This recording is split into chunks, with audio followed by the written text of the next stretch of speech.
नमस्कार, मेरा नाम है सोनिया सिंह और आप देख रहे हैं इमेज टुडे। मैं इस वक्त मौजूद हूँ लखनऊ विश्वविद्यालय में। लखनऊ विश्वविद्यालय में हर एक सब्जेक्ट में पढ़ाई होती है, लेकिन जो सबसे ज़्यादा आजकल बच्चों का रुझान बढ़ रहा है वो है ज्योतिष की ओर। क्योंकि ज्योतिष की ओर क्यों बढ़ रहा है ये हम आपको बाद में बताएंगे, क्योंकि आजकल की बदलती हुई लाइफस्टाइल के साथ ही बच्चे काफ़ी ज़्यादा सोशल मीडिया पर एक्टिव रहते हैं और अपने करियर को लेकर कहीं ना कहीं चिंतित भी रहते हैं। क्योंकि जब सारा दिन उसी पे लगे रहते हैं तो पढ़ाई की तरफ रुझान जो है उनका कहीं ना कहीं कम होने लगता है।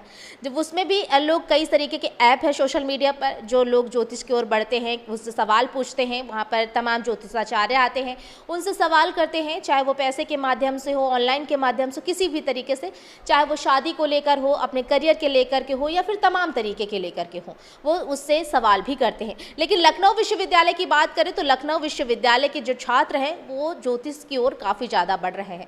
भारतीय शास्त्रों में भी कहा गया है योग जो है किस तरीके से बनने चाहिए और तमाम सारी जानकारी है। तो इन सारे सवालों के जवाब के लिए हमारे साथ लखनऊ विश्वविद्यालय के ज्योतिषाचार्य प्रोफेसर अनिल सर हैं। तो हम बात करते हैं इनसे और जानते हैं कि आजकल लखनऊ विश्वविद्यालय के छात्र जो हैं ये ज्योतिष की ओर इतना ज़्यादा क्यों बढ़ रहे हैं। सर, सबसे पहले आपका इमेज टुडे में बहुत बहुत स्वागत है। कैसे? बहुत बहुत धन्यवाद, बहुत बहुत धन्यवाद आपका। सर, हमने देखा है कि यहाँ पर बच्चे जो हैं वो हर एक सब्जेक्ट में पढ़ाई तो करते हैं, लेकिन सबसे ज़्यादा रुझान जो है हमने जब बीते दिनों साइकोलॉजी में भी किया जब इंटरव्यू, तो वहाँ पर भी देखा बच्चे काफ़ी ज़्यादा बढ़ रहे हैं।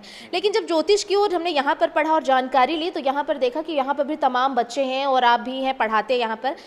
तो बच्चे ज्योतिष की ओर कैसे मतलब इतना ज़्यादा इंटरेस्टेड क्यों हो रहे हैं आजकल? हम अपनी बात आपकी बात से ही शुरू करते हैं। जैसा कि आपने कहा कि मनोविज्ञान में बच्चों का रुझान बढ़ा है।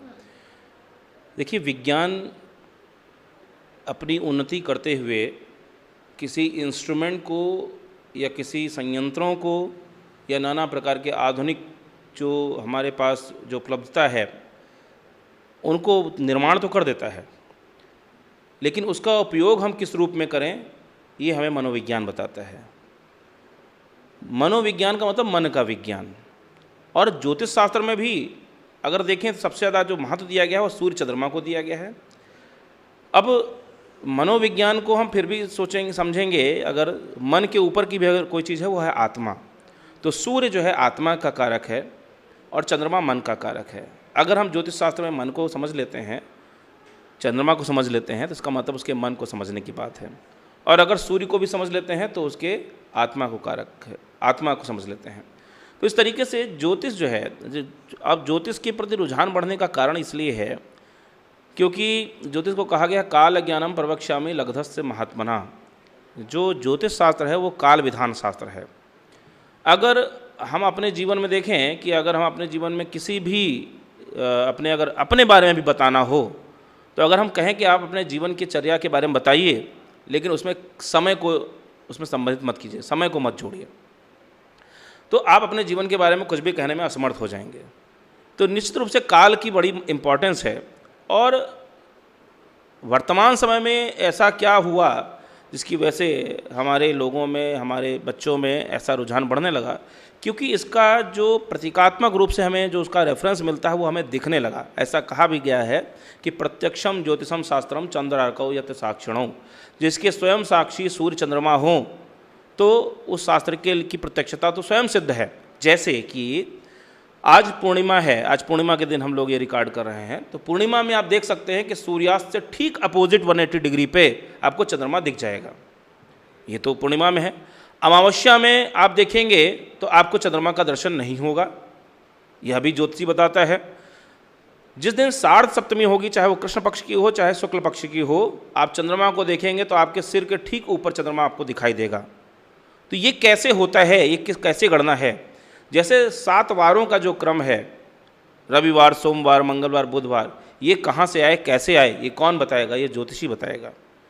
कौन सी घटना कब होने वाली है, कौन से किस अंतराल में, उसका समय क्या है। जैसे हम कहते हैं कि हमारे यहाँ देवताओं के दिन की बात कही गई है कि 6 महीने का दिन और 6 महीने की रात है। जैसे आप लोग सुनते होंगे रामायण में कि कुंभकर्ण 6 महीने सोता था और 6 महीने एक दिन जगता था। तो एक दिन उसका हमारा 6 महीना होता था, उसका एक दिन हमारा 6 महीना, जिसको हमारे यहाँ व्याख्या की गई है। अगर आप आज विज्ञान के दृष्टिकोण से देखें तो चूँकि जो हमारा नॉर्थ पोल है वो देवताओं का निवास स्थान माना गया, जो साउथ पोल है उसको दैत्यों का निवास स्थान माना गया। तो जिस समय 6 महीने तक सूर्य चमकता रहता है नॉर्थ पोल पे, मतलब लगातार सूर्य 6 महीने तक दिखाई देता रहता है, और दिन की परिभाषा करते हुए भास्कराचार्य कहते हैं दिनम दिनेशस्य तो दर्शने, जब तक सूर्य का दर्शन होता रहे तब तक वह दिन है, और अदर्शने शति, जब उसका आदर्शन हो जाए तो वो रात्रि हो जाती है। चंद्रमा का संबंध रात्रि से नहीं है। जब आप देखते हैं अभी शुक्ल पक्ष चल रहा था, शुक्ल पक्ष में चंद्रमा आपको सूर्यास्त से पहले भी दिखाई दे रहा था। आज भी अगर आप देखना चाहें तो आपको 4 बजे के आसपास से चंद्रमा दिखाई देने लगेगा आकाश में। तो इसका मतलब यह है कि चंद्रमा का संबंध रात्रि से नहीं है। तो जब सूर्य का आदर्शन हो जाएगा, सूर्य न दिखने लगे तो रात्रि हो जाती है। तो जैसे कि जो हमारे जो पोलर रीजन हैं वहाँ पर 6 महीने का दिन और 6 महीने की रात्रि की व्यवस्था है। तो आज चूँकि सोशल मीडिया के कारण से ऐसी संभावना हो पाई है या ऐसी चीज़ें हो पाई हैं कि सभी के रीच में सभी चीज़ें हो पाई हैं, वह देख सकते हैं इस बात को कि कोई तिथि अगर पड़ रही है तो हमें चंद्रमा यहाँ पर दिखाई देना चाहिए, दिख रहा है। कोई नक्षत्र है तो चंद्रमा इस नक्षत्र में दिखाई दे रहा है तो दिख रहा है। ग्रहण अगर हम बता रहे हैं कि आज ग्रहण है तो ग्रहण दिख रहा है। तो ऐसी बहुत सारी चीज़ें हैं जो वैज्ञानिक हैं, वह वैज्ञानिकता भी आज हमें दिखाई दे रही है। और इसके साथ साथ एक और कारण है कि ज्योतिष के क्षेत्र में कार्य बढ़ गया है। ज्योतिष के क्षेत्र में लोगों का रुझान बढ़ गया है। जब लोगों का रुझान बढ़ा है तो उसका व्यवसायीकरण भी हुआ है, और जब व्यवसायीकरण हुआ तो उसमें रोजगार के अवसर भी उपलब्ध हुए हैं। जहाँ पहले राज ज्योतिषी हुआ करते थे, राजाओं के ज्योतिषी तक ही सीमितताएँ थीं, जन सामान्य तक ज्योतिषी की पहुँच ही नहीं थी, या ज्योतिष की पहुँच जन सामान्य तक नहीं थी, तो इसलिए लोगों का रुझान भी नहीं था। लेकिन आज के समय में हर व्यक्ति अपने जीवनचर्या के बारे में जानना चाहता है कि उसका जीवन काल कैसा चल रहा है, कैसा समय चल रहा है, किस प्रकार का समय आने वाला है। यही एक ऐसा विषय है जो आपको भूत भविष्य वर्तमान की बात करता है। अगर आप मेडिकल के प्रोफेशन में देखें तो अगर आपको कोई बीमारी है, किसी को कोई बीमारी है, अगर वो डॉक्टर के पास जाता है तो डॉक्टर ये बता सकता है कि ठीक होगा या नहीं ठीक होगा, या कितने दिन में ठीक होगा, लेकिन इस बात पे नहीं कह सकता कि ये रिपीट होगा कि नहीं रिपीट होगा। आज की ये 6 महीने में ठीक हो जाएगा और उसके बाद 10 साल के बाद ये रिपीट होगा या नहीं रिपीट होगा, लेकिन ज्योतिषी बता सकता है। अगर किसी वकील के पास कोई केस हो गया, किसी का कोई केस है, कोई लीगल केस हो गया है और उसके लिए वो जाता है वकील के पास, तो वकील ये बता सकता है कि ये हम जीत सकते हैं कि नहीं जीत सकते हैं, और कितने समय में जीत सकते हैं, ये बता सकता है। लेकिन वह इस कोर्ट में जीत जाएगा, लेकिन अगले कोर्ट में जीतेगा या हार जाएगा ये नहीं बता सकता। तो इसकी चर्चा कौन करेगा, ये कौन बताएगा? ये ज्योतिषी बता सकता है कि आप आगे जीतोगे, आपका कैसा समय आ रहा है, कब तक केस चलेगा, क्या स्थिति बनेगी, ये सब चीज़ें ज्योतिषी बता सकता है। तो इसका मतलब हमारे जीवन का एक आयाम ज्योतिष हो गया है।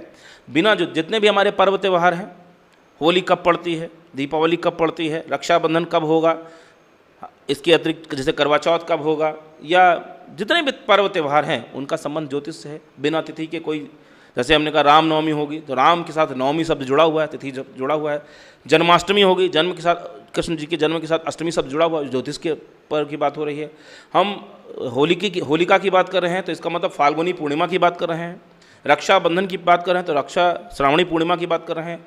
अभी देखिए दीपावली का पर्व आ रहा है तो दीपावली का मतलब कार्तिक अमावस्या की बात कर रहे हैं। तो इसका मतलब ज्योतिष का तादाद में तो हर जगह से है, हर पर्व से है, हर जीवन शैली से है। अगर कोई व्यक्ति कहता है कि मैं ज्योतिष को नहीं मानता, तो यदि वह पर्व भी नहीं मान रहा है तभी वो ज्योतिष को नहीं मान रहा है। अगर कोई पर्व नहीं मना रहा है या वार को नहीं मान रहा कि आज कौन सा वार चल रहा है, तभी वो ये बात कह सकता है कि मैं ज्योतिष को नहीं मानता। अन्यथा ज्योतिष का तो उपयोग वो हर क्षण प्रतिक्षण कर रहा है, ज्योतिष की चीज़ें को आप्ट कर रहा है। तो अब चूंकि ज्योतिष के क्षेत्र में पढ़ाई, जैसे कि लखनऊ विश्वविद्यालय 2001 से ज्योतिर्विज्ञान विभाग के अंतर्गत ज्योतिष शिक्षा हिंदी माध्यम से भी दे रहा है। इसके पहले 2001 से पहले ज्योतिष की शिक्षा तो बहुत पहले से दी जाती रही है। जितने भी संस्कृत विश्वविद्यालय हैं, चाहे वो आपका संपूर्णानंद संस्कृत विश्वविद्यालय हो, चाहे केंद्रीय संस्कृत विश्वविद्यालय हो, चाहे राष्ट्रीय संस्कृत विश्वविद्यालय हो, चाहे आपका बनारस हिंदू विश्वविद्यालय हो, तो सब जगह संस्कृत माध्यम से इस शास्त्र को पढ़ाया जाता रहा है, क्योंकि इस शास्त्र का जो मूल है वो संस्कृत भाषा में है। तो इसलिए संस्कृत तो निश्चित रूप से आना इसके लिए आवश्यक है। लेकिन जब से ज्योतिर्विज्ञान विभाग विषय के रूप में माननीय मुरली मनोहर जोशी जी के द्वारा 2001 में स्थापित कराए गए, उस समय वो तत्कालीन मानव संसाधन मंत्री थे, और उनके द्वारा जब ये स्थापित किए गए विश्वविद्यालयों में, और इसमें सुप्रीम कोर्ट का भी आदेश आया कि ज्योतिष शास्त्र जो है एक विज्ञान है, उसकी चर्चा हुई, तो उसके बाद लगातार इस क्षेत्र में कार्य होता रहा। जो हिंदी माध्यम से भी जो लोग थे, जो संस्कृत से जुड़े नहीं थे, जो संस्कृत मीडियम से नहीं थे, उन लोगों ने भी ज्योतिष शास्त्र को पढ़ा और उन लोगों ने समाज में एक नई, एक तरीके से जो क्या नाम है, अलख जो है वो जागृत की है। और उन लोगों तक जो ज्योतिष को सिर्फ कर्मकांड का विषय तक मानते थे, उन लोगों तक इस ज्योतिष के विषय को पहुंचाया है। जैसे मान लीजिए हमारे यहाँ हर बैच में बहुत सारी स्त्रियां पढ़ती हैं, बहुत सारी फैमिली जो क्या नाम कह सकते गृहिणियाँ पढ़ती हैं, बहुत सारे अधिकारी लोग पढ़ते हैं, अलग अलग क्षेत्रों के लोग आते हैं, बहुत कुछ डॉक्टर आते हैं, कुछ बैंक किसी रिटायर्ड लोग आते हैं। तो जब अलग अलग क्षेत्रों के लोग आते हैं तो अलग अलग क्षेत्रों के लोग ज्योतिष के उस वास्तविक अध्ययन को करते हैं, वास्तविक अध्ययन को प्राप्त करते हैं, वास्तविक ज्ञान को प्राप्त करते हैं। और जब समाज के बीच में लेके जाते हैं तो कहीं ना कहीं लोगों के बीच में वह एक उत्साह का कारण बनता है या उनकी इच्छा का कारण बनता है कि आखिर हम भी क्यों ना पढ़ें इस विषय को।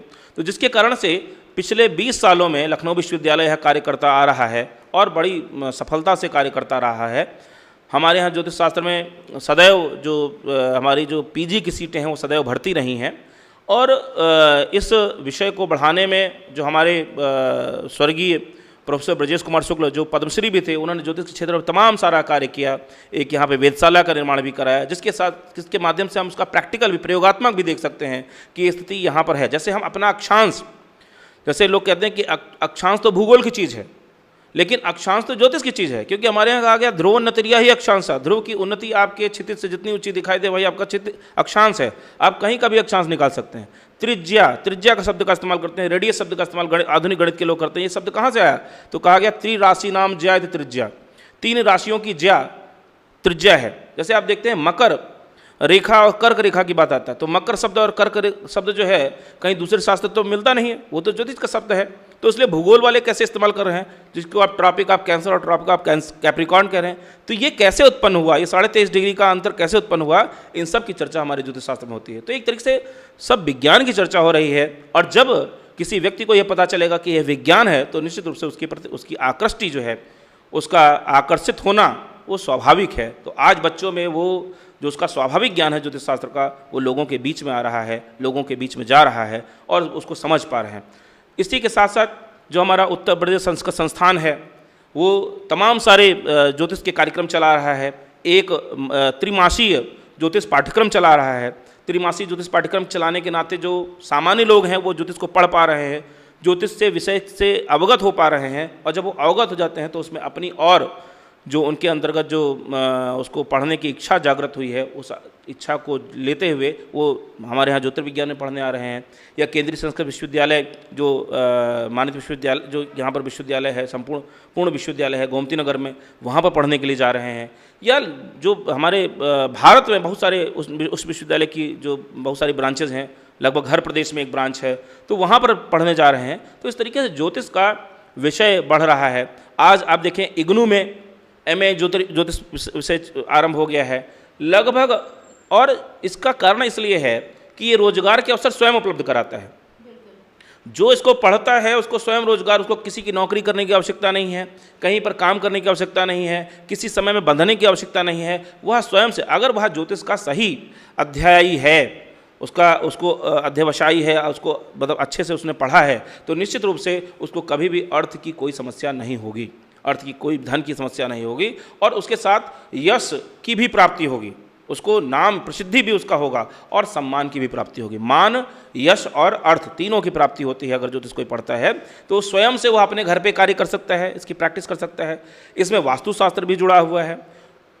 हम जन्मपत्री को अगर छोड़ भी दें कि जन्मपत्री पे बहुत सारे लोग उस पर चर्चा नहीं करते हैं, लेकिन आप देखते हैं कि कोई भी व्यक्ति कोई भी कार्य करता है, चाहे विवाह हो, चाहे मुंडन हो, चाहे गृह प्रवेश हो, उनके लिए मुहूर्त की चर्चा करता है, कम से कम उस मुहूर्त का विचार करवाता है। तो जब मुहूर्त का विचार करता है इसका मतलब वो ज्योतिषी से मिलता है, ज्योतिषी से चर्चा करता है।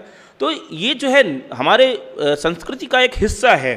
तो अगर हम अपनी संस्कृति को समझेंगे, जानेंगे, तो निश्चित रूप से, जैसे आयुर्वेद कहें तो आयुर्वेद में बहुत सारे ऐसे नक्षत्रों का उल्लेख मिलता है कि किस नक्षत्र में कौन सी हम औषधि प्राप्त करें जिससे कि हमारा मतलब औषधि का जो बल है वो बढ़ जाए। तो ऐसी भी चर्चा कही गई है। आयुर्वेद के जो आचार्य हैं उनको भी ज्योतिष पढ़ने की आवश्यकता होती है, वो भी ज्योतिष को पढ़ते हैं, और वहाँ भी बहुत सारे कोर्सेज अब चलाए जा रहे हैं। धीरे धीरे ये जागृति जो आई है हमारे बीच में, निश्चित रूप से यह ज्योतिष के लिए भी और हमारे समाज के लिए भी एक सही दिशा पहुंचा सकेगी, सही दिशा दे सकेगी और जिससे सभी का कल्याण होगा। सर, आप तो ज्योतिष पढ़ाते हैं, तो आपको जब आप क्लास में अपने जाते होंगे तो बच्चे सबसे ज़्यादा सवाल के, बहुत वहाँ पे बड़े भी लोग आते हैं आपने जैसे बताया, तो सवाल सबसे ज़्यादा क्या लोगों के रहते हैं और आपको कितना मज़ा आता है बच्चों को पढ़ाने में? देखिए, ज्योतिष जो है वो हमें एक, जैसे ज्योतिष शब्द जो है वो एक तरीके ज्योतिष से शब्द बना है, तो द्युति दीप्तौ कहा गया है, मतलब जो प्रकाशित करना, उजाला करना, प्रकाशवान करना, उसका संदर्भ ये होता है। तो इसका मतलब यह है कि जब कोई ज्योतिष पढ़ लेता है उसका जीवन प्रकाशित हो जाता है, वो दूसरों को दिशा देने की स्थिति रखता है, दूसरों को प्रेरणा देने की स्थिति रखता है। आपने शुरुआत में मनोविज्ञान की बात भी कही, तो और जो प्रश्न आते हैं वो हर तरीके के आते हैं। जब व्यक्ति सिद्धांत पढ़ता है तो सिद्धांत के विषय आते हैं, जब मुहूर्त पढ़ता है तो मुहूर्त के विषय आते हैं, जब फलित पढ़ता है तो फलित के विषय आते हैं। हालांकि विश्वविद्यालयों में जो पढ़ने का जो रुझान है वो फलित की ओर ज़्यादा है, लेकिन बिना सिद्धांत के हम कोई भी चर्चा नहीं कर सकते। बिना सिद्धांत के, जैसे जब भी कोई चर्चा की जाती है तो उसमें उसका सैद्धांतिक कारण भी बताया जाए। अगर हम सैद्धांतिक कारण भी बताएंगे तो निश्चित रूप से लोगों का उसमें विश्वास बढ़ेगा, उसको पता रहेगा, वह उस चीज़ को देख सकेगा, और जब देख सकेगा तो उसमें विश्वास करना लाजमी है। उसके लिए फिर कोई अलग से उसको प्रयास करने की आवश्यकता नहीं है। तो जब आप ज्योतिष को पढ़ लेते हैं, जैसे मैंने अपने जीवन में इसको पढ़ा और एक सब्जेक्ट के, एक विषय के रूप में इसको अध्ययन किया, और ईश्वर की कृपा से, हमारे गुरुजनों की कृपा से उसका प्रभाव ये रहा कि अपने अंदर जो है ना, मैं बड़ा ऊर्जावान अपने आप को महसूस करता हूँ। और इसी के साथ साथ मतलब मैं तो समझता हूँ कि इस जीवन में मुझे जो भी प्राप्त हुआ है किसी भी रूप में, चाहे अर्थ के रूप में, चाहे नाम के रूप में, चाहे यश के रूप में, जो भी प्राप्त हुआ है वो उसमें ज्योतिष का ही संपूर्ण भाग है। और मैं उस ज्योतिष का मैं ऋणी भी हूँ, और तमाम लोगों को मैंने ज्योतिष के ही सिद्धांतों के आधार पर जब कोई चर्चा की, उनसे कोई परामर्श किया और उनको कोई अगर हमने दिशा दी है तो उससे उनको लाभ भी हुआ है, तो उसका भी श्रेय वो मुझे देते हैं, जबकि श्रेय मुझको नहीं है, मेरे गुरुजनों को है और शास्त्र को है। क्योंकि इस शास्त्र ने मुझे वो दिशा दी, इस शास्त्र ने मुझे वो दिशा बताई, दशा बताई कि आप कैसे किसी चीज़ को, आप उसकी स्थितियों को अवगत कराते हुए आप उसको बता सकते हैं।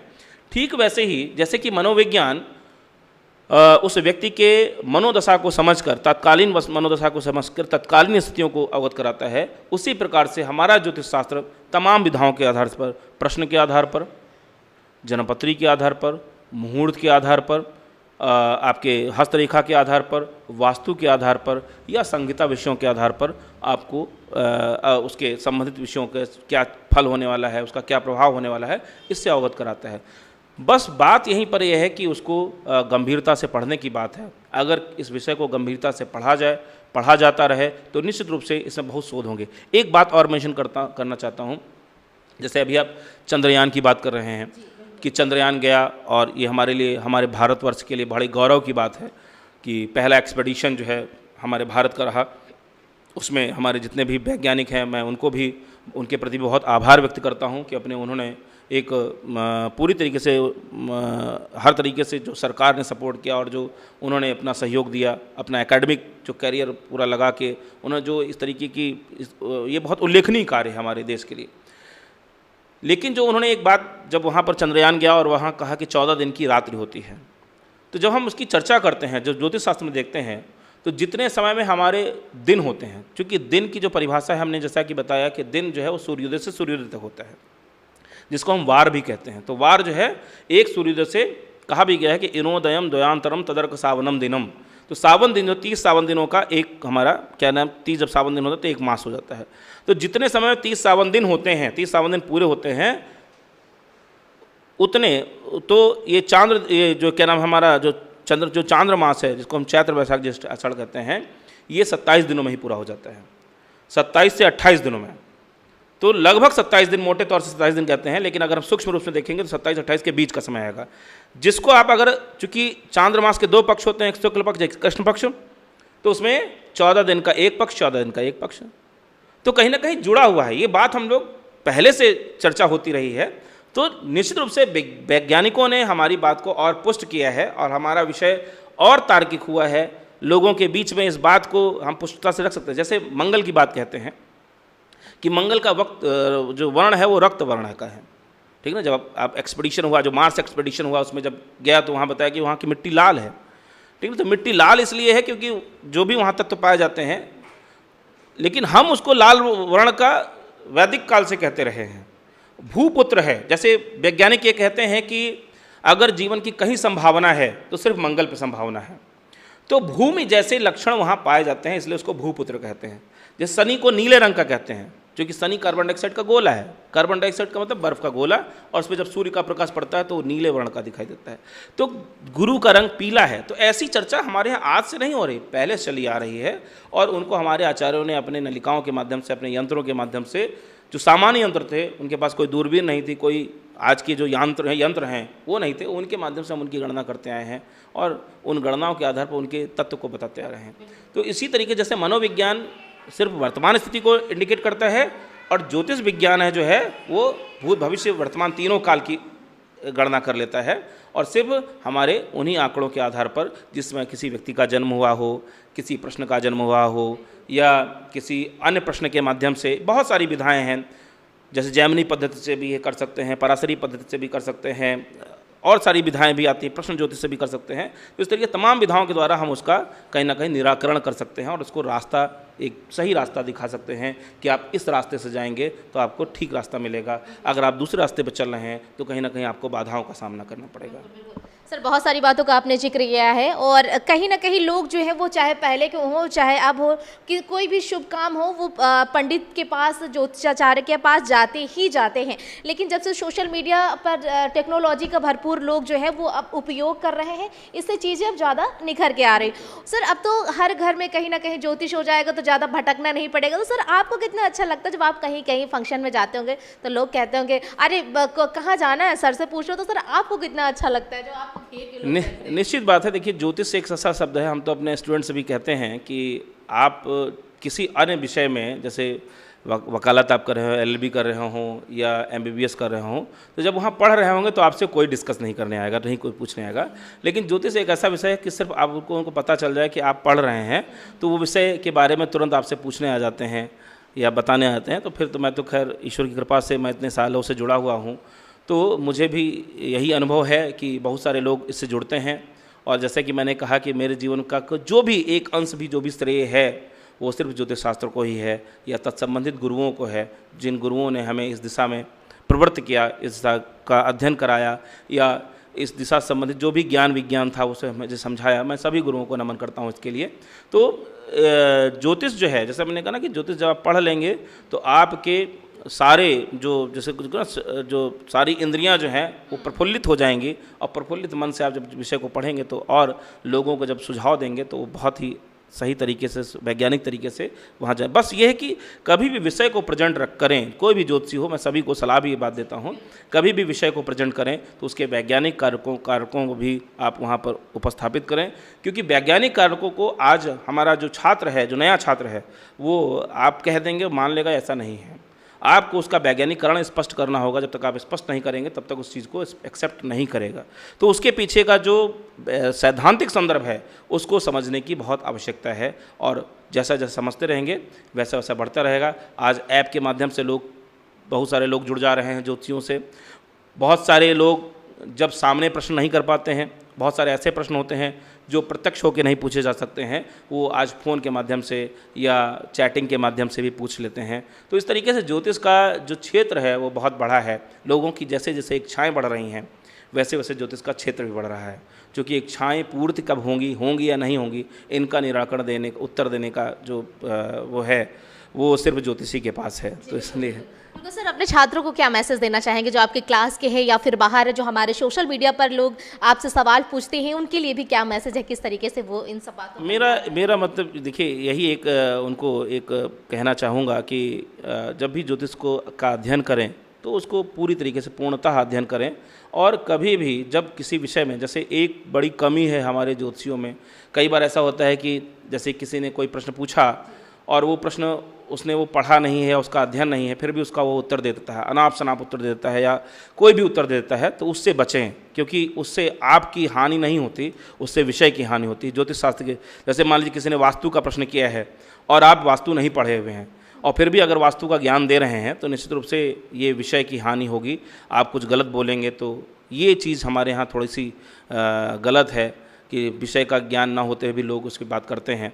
तो उस पे छात्रों को भी मैं कहूँगा कि आप उसका अध्ययन कर लें, उनको ये कहें कि हम 2 दिन बाद बता देंगे, 4 दिन बाद बता देंगे, तो आपकी भी प्रसिद्धि बढ़ेगी। आप 2 दिन बाद भी अगर सही बात बताएंगे तो आपकी प्रसिद्धि, आपकी ख्याति जो है वो और बढ़ेगी ही, ना कि घटेगी, और उसका जो विश्वास है वो आपके ऊपर बढ़ेगा। आपके प्रति विश्वास बढ़ेगा तो निश्चित रूप से ज्योतिष के प्रति विश्वास बढ़ेगा। तो यही मेरी मतलब सबसे यह है कि ज्योतिष को बहुत सामान्य विषय ना लेकर एक बहुत व्यापक विषय के रूप में इसको ग्रहण करने की कोशिश करनी चाहिए, क्योंकि जितना बहुत व्यापक विषय है। मैं अपने छात्रों से हमेशा कहता हूँ कि इस विषय को पढ़ने के बाद आपके ज्ञान का दायरा जो अगर अनुपात में देखेंगे, परसेंटेज में देखेंगे, वो घटेगा। जैसे जैसे बढ़ता जाएगा, जैसे जैसे आप इसमें ज़्यादा ज्ञान प्राप्त करेंगे तो आपका अनुपात घटेगा, लेकिन दायरा बढ़ता जाएगा। ठीक है ना। तो एरिया ऑफ जो नॉलेज है वो आपका बढ़ेगा, और जो ज्ञान का जो रेशियो है वो चूँकि कंपैरेटिवली घटता जाएगा। तो इसलिए जितना ज्ञान करेंगे, जब बहुत ज्ञान कर लेंगे, जब सब चीज़ों को पढ़ लेंगे, तो मुझे लगता है कि ज्योतिष के सभी विषयों को पढ़ने के लिए यह एक जीवन काल कम है। जैसे कि मेडिकल के फील्ड में लोग एक्सपर्ट होते हैं, वैसे मुझे लगता है कि आने वाले समय में लोग इसमें भी एक्सपर्ट होंगे, कि कोई विवाह का एक्सपर्ट होगा, कोई कर्म क्षेत्र का एक्सपर्ट होगा, कोई मेडिकल एस्ट्रोलॉजी का एक्सपर्ट होगा, इस तरह कोई हस्तरेखा का एक्सपर्ट होगा, कोई अंक विद्या का एक्सपर्ट होगा, कोई मुहूर्त शास्त्र का एक्सपर्ट होगा। इस तरीके से भी लोग एक्सपर्ट होंगे, और जब उस स्तर पर आ जाएगा तो निश्चित रूप से ज्योतिष का विकास और जो इसकी ख्याति है वो चहुओर होगी। मेरा नाम धर्मवीर सिंह है, मैं लखनऊ विश्वविद्यालय में पढ़ता हूँ। किस चीज़ की आप पढ़ाई करते हैं? मैं ज्योतिर्विज्ञान की पढ़ाई कर रहा हूँ। क्यों ज्योतिर्विज्ञान की ही पढ़ाई कर रहे हैं? क्योंकि ज्योतिर्विज्ञान एक ऐसा विषय है जिससे आप समाज को सही दिशा दिखा सकते हैं, सही ज्ञान स्वयं अर्जित कर सकते हैं, और लोगों को सही जानकारियाँ आप दे सकते हैं। जैसा कि आज के क्षेत्र में पर्व त्यौहार और जितनी भी धार्मिक चीज़ें हैं, इनको लेकर के लोगों में काफ़ी असमंजस बना हुआ है। जैसा कि अभी आपने पीछे देखा था कि रक्षाबंधन में भी लोगों को कन्फ्यूजन थी कि किस डेट में होगा, भद्रा से युक्त होगी या भद्रा से रहित होगी, इस प्रकार से काफ़ी कन्फ्यूजन था।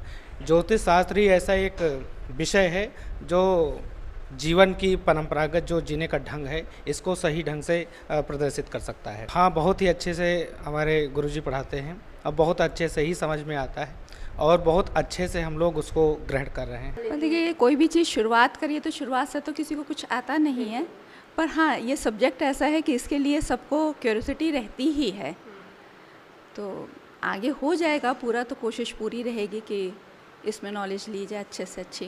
तो आपके प्रोफेसर कौन है? अनिल सर सबसे ज़्यादा मन से हम लोग पढ़ते हैं अनिल सर से। जी, मैं कुस्तुम मिश्रा, मेरा नाम कुस्तुम मिश्रा है, और मैं लखनऊ यूनिवर्सिटी का छात्र हूँ, और मेरा इस समय 3rd सेमेस्टर चल रहा है। आप किस चीज़ की पढ़ाई करते हैं? ज्योतिर्विज्ञान और फ्रेंच का स्टूडेंट हूँ। अच्छा, तो ज्योतिर्विज्ञान में इतना इंटरेस्ट रखते हैं? इंटरेस्टिंग सब्जेक्ट है, क्योंकि कई बार चीज़ें जो होती हैं, ज्योतिर्विज्ञान मतलब एक ऐसी शिक्षा है, पूरी तरीके से एक साइंटिफिक पद्धति है इसको बोल सकते हैं। लेकिन एक तरीके से आजकल के हमारी सोसाइटी में जो चीज़ है कि सीधे सीधे से आदमी लोगों को ज्योतिष समझ में नहीं आती है, तो ये कहीं ना कहीं एक जो हमारे शास्त्रों में, जो ग्रंथों में ये चीज़ें दी हुई हैं, तो ये एक तरीके से साइंटिफिक चीज़ें रही हैं, और कहीं ना कहीं हमारे जीवन पर, हमारे समाज पर ज्योतिष का एक बहुत बड़ा फ़र्क पड़ता है। और जो हमारे सौरमंडल में ग्रह और नक्षत्र हैं, ये जब अपनी पोजीशन को बदलते हैं तो कहीं ना कहीं उसका हमारे ऊपर भी बहुत बड़ा प्रभाव पड़ता है, और उसी को हम लोग ज्योतिष के रूप में जो है आज पढ़ते हैं, उसी साइंटिफिक पद्धति को हम ज्योतिष के रूप में आज पढ़ते हैं। तो आपके प्रोफेसर कौन है? कौन पढ़ाता आपको? डॉक्टर अनिल पोलवाल सर हैं। तो डॉक्टर अनिल समझ में आता है आपको? जी, बहुत अच्छा लगता है। तो आपने देखा, जब हमने अनिल सर से बात किया, उन्होंने भी तमाम तरीके की अपने छात्रों के लिए जानकारी दी, और जब यहाँ के छात्रों से हमने बात किया जो ज्योतिष शास्त्र की पढ़ाई पढ़ रहे हैं, तो उन्होंने भी साफ तौर पर कहा कि अगर ज्योतिष का जो लोगों का रुझान है वो, क्योंकि आजकल जो लोग कहीं ना कहीं भ्रमित भी हो रहे हैं, और अगर ज्योतिष को लोगों ने समझ लिया तो समझिए सब कुछ उन्हें आ गया, यानी कि सभी का ज्ञान उन्हें हो गया। इसीलिए कहीं ना कहीं बच्चों का रुझान जो है वो ज्योतिष की ओर लगातार बढ़ रहा है, और इन बच्चों का साफ तौर पर कहना है कि अनिल सर से हम पढ़ाई पढ़ते हैं तो वो हमें हर एक चीज़ को बाकायदा विस्तार से बताते हैं, इसलिए हमें समझ में भी बहुत आता है, और उनके थैंक यू भी सारे बच्चों ने बोला है। वीडियो आशु के साथ सोनिया सिंह, लखनऊ।